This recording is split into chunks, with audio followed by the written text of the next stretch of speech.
many articles over the region. So it's one point I'd like to make. We publish a website called Asia Pacific Report, which is an educational output non-profit, and it took over from our previous one, which is Pacific Scoop. And today there are two major reports on this, and I'll refer to one of them in just a moment.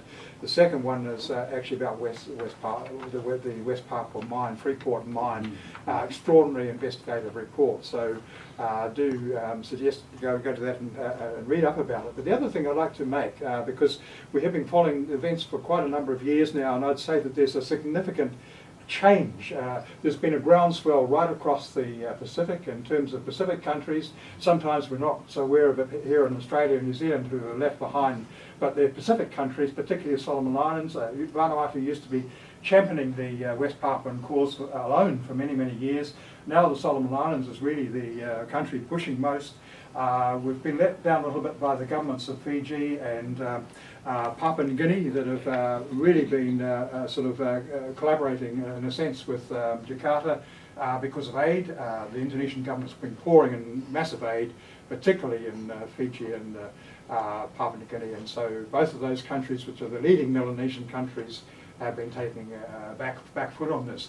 But what I think is quite exciting is a more recent development, and that there's a civil society group in Indonesia, and largely the civil society groups have been supporting self-determination and independence in West Papua, but most have been fairly subdued. And there's a new one just really emerged in the last few days, and I'd just like to just highlight something about that, because that's a huge development of it's actually support within Indonesia, because largely people in Indonesia see West Papua as part of the integral state of Indonesia and are utterly opposed to any debate around it.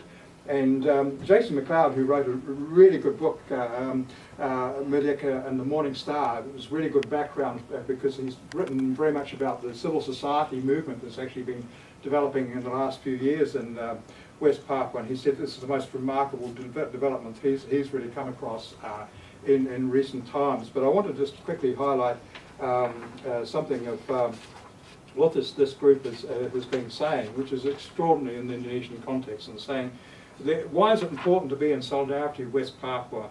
First, the world will become a better and more beautiful place if every nation does not live under colonisation and could cooperate in democratic, fair and equal ways.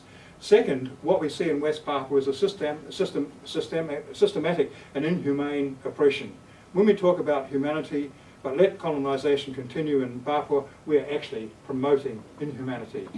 Third, our solidarity with the West Papuans to determine their own fate is part of democratisation of the Indonesian people who struggle for the consciousness of civilised humanity of the people and nation of Indonesia. Fourth, our solidarity with the West Papuans to determine their own fate is part of the fight against imperialism and international corporations that support colonisation of Indonesia over West Papua. Fifth, our solidarity is part of the fight against racism towards anyone, including the West Papua nation. Sixth, there is no other way to end the practice of colonisation and militarism in West Papua than supporting the right to self-determination. Seventh, there is no other way to end slow-motion genocide in West Papua than supporting the right to self-determination. This